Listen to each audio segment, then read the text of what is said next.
Haleluya, shalom, apa kabar semuanya? Senang boleh menyapa kembali saudara pada saat ini. Dan saya berdoa kita semua dalam keadaan sehat tanpa kurang satu apapun. Bagian firman Tuhan yang akan kita bahas di waktu yang singkat ini terdapat di dalam Filipi pasal yang ketiga, ayat yang ke-10 dan yang ke-11. Filipi pasal yang ketiga ayat 10 dan 11. Demikian firman Tuhan. Yang ku kehendaki ialah mengenal Dia dan kuasa kebangkitannya dan persekutuan dalam penderitaannya, di mana aku menjadi serupa dengan Dia dalam kematiannya, supaya aku akhirnya beroleh kebangkitan dari antara orang mati. Nah, saudara, saya ulangi, Dia dan Nyanya saya akan ganti dengan Kristus ya, supaya lebih jelas lagi, lebih dalam lagi. Dikatakan begini, yang kukehendaki ialah mengenal Kristus dan kuasa kebangkitan Kristus dan persekutuan dalam penderitaan Kristus, di mana aku menjadi serupa dengan Kristus dalam kematian Kristus. Wow, supaya aku akhirnya beroleh kebangkitan dari antara orang mati. Nah, saudaraku, bagian firman Tuhan yang ditulis oleh Paulus ini menjadi kebenaran yang luar biasa. Saya sangat percaya sekali Paulus menulis kebenaran ini sesuai dengan apa yang dia alami dan tentunya atas seizin daripada Roh Kudus. Mengapa? Karena tulisan ini dijadikan kebenaran firman Tuhan yang disahkan, yang Tuhan pakai para penyusun Alkitab atau bapak-bapak gereja di masa lampau dengan hikmat pertolongan dari Roh Kudus sendiri, sehingga tulisan ini menjadi kebenaran firman Tuhan. Dan sudah terbukti bahwa tulisan-tulisan yang menjadi kebenaran firman Tuhan begitu punya kuasa di dalam kehidupan kita sehari-hari. Nah, kita kembali lagi kepada bagian yang tadi kita baca ini.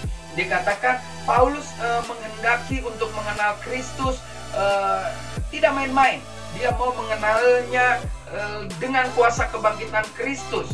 Jadi ada kuasa kebangkitan yang membuat dia begitu yakin, begitu menggebu-gebu ketika menerima panggilan dari Tuhan langsung dalam perjalanan dia untuk memusnahkan atau membunuh orang-orang percaya. Yang menarik lagi dikatakan persekutuan dalam penderitaannya. Jadi di dalam perjalanan hidupnya, di dalam pelayanannya, di dalam penginjilannya, dia bukan mengalami hal-hal yang enak, saudara, tetapi ada penderitaan-penderitaan yang hebat yang dia alami, dan itu dinikmati oleh Paulus. Luar biasa sekali, dikatakan di mana aku menjadi serupa dengan Kristus dalam kematiannya.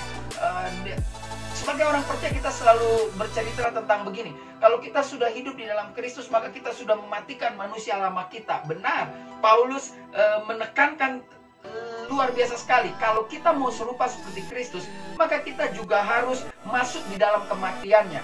Mungkin kita tidak mati secara fisik seperti Kristus mati 3 hari lalu bangkit, tetapi di dalam kehidupan kita yang selama ini kita bergaul, akrab, kita berpelukan dengan dunia, setelah kita mengenal Kristus, mengetahui kebangkitannya yang luar biasa, membawa kita ke dalam persekutuannya.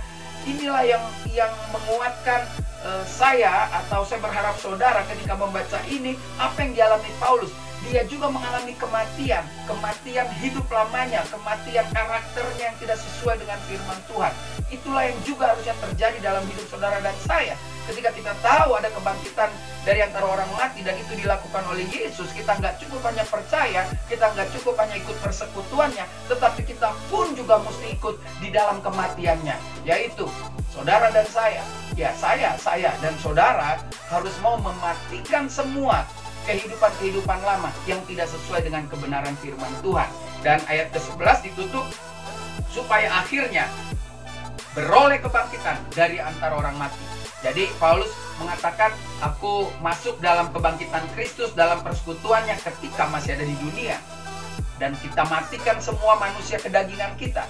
Tetapi pada akhirnya kita akan mati meninggalkan dunia ini. Dan waktu kita mati meninggalkan dunia ini, ayat 11 jelas dikatakan, aku akhirnya memperoleh kebangkitan.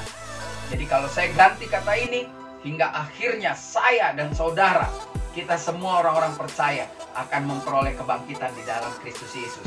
Oleh karena itu pesan hari ini, saudara, mari terus tetap semangat menjadi orang percaya, masuk terus dalam persekutuan di dalam persekutuan orang-orang percaya, agar kebangkitan Kristus yang telah kita dengar menjadi satu kekuatan keyakinan kita ketika kita juga mau mati daging kita, duniawi kita, kita punya kebangkitan pada saat pun juga nanti kita mengalami kematian secara badani. Tetap semangat, saya Pendeta Rio Panggabean, Ekumene Ministry Jakarta. Sampai jumpa pada tayangan berikutnya. Tuhan Yesus memberkati.